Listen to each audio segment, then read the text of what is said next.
TARAPUR to please come forward and present a speech in English. She is guided by Mr. Selton Samuel Sir.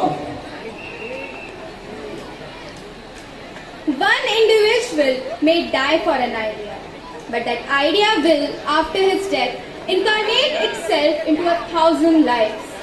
It was indeed the incarnation of Netaji's ideas into crores of Indians today that we are moving towards becoming a Vishwa Guru Bharat.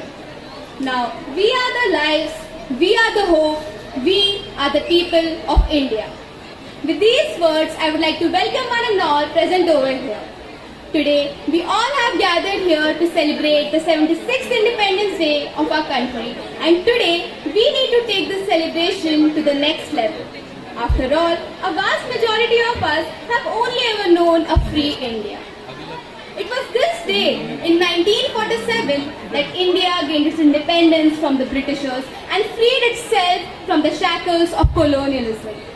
It was the culmination of numerous movements and struggles, including the historic revolt of 1857 and the Jallianwala Bagh massacre.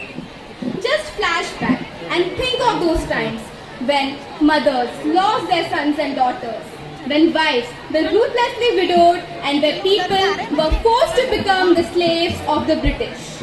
It was Mahatma Gandhi, the Khadi man of India, who paved the path of truth and non-cooperation. It was the inspiration and sacrifices of our great leaders like Bhagat Singh, Tatya Tope, Lal Bahadur Shastri, Rani Lakshmi Bai and Begum Hazrat Mahal, who created a way to reunite the entire nation against the Britishers. 75 years ago, on this very day, India took baby steps towards becoming one of the largest democracies in the world, overcoming a plethora of challenges. India has come a long way since then, and our achievements are bright examples of our great potential. Be it Mangalyaan or yoga, healthcare or literacy, Olympics or beauty pageants, India is constantly breaking records and making history. For me, the only possible idea of India is that of a nation greater than the sum of its parts. For India teaches me again and again that the categories into which I try to divide things don't hold up. Because in India, we celebrate the commonality of differences. We are a land of belonging rather than of blood. And today, we are proud to have our first tribal president, Mrs. Draupadi Murmu. However, I would like all of us to take a moment and ask ourselves these questions. Do we ever stop to think of the sacrifices that were made, or what it felt like to be treated as second-class citizens in our own country? Can we say that we have done our best to ensure that the sacrifices of our freedom fighters were not in vain?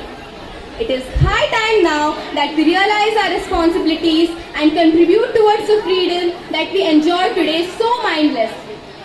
India is not, as people keep calling it, an underdeveloped country, but rather it is a highly developed one in an advanced state of decay. We complain, we curse our country and circumstances, but we cannot be cynical and hopeless if we wish for a better future. Just as we have goals and a vision for our own future, we should have goals and a vision for our country. Only then we can all stand proud as we walk into India's shining, or as we call it, Achhe Din. To begin with, let us start with ourselves, our home, our neighborhood, our environment.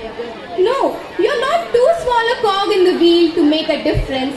So don't give up even before you begin, because every one of us matters. Let us learn this from our past and use it to boost our present and fuel our future. So my fellow countrymen, this Independence Day, let your spirits fly high with the Indian sky, with the Indian flag. Let there be freedom in your mind and body, faith and pride in your soul, because we are one. Our forefathers bought our freedom with their hard work and sacrifices, and now it is our turn to do something for the future generations.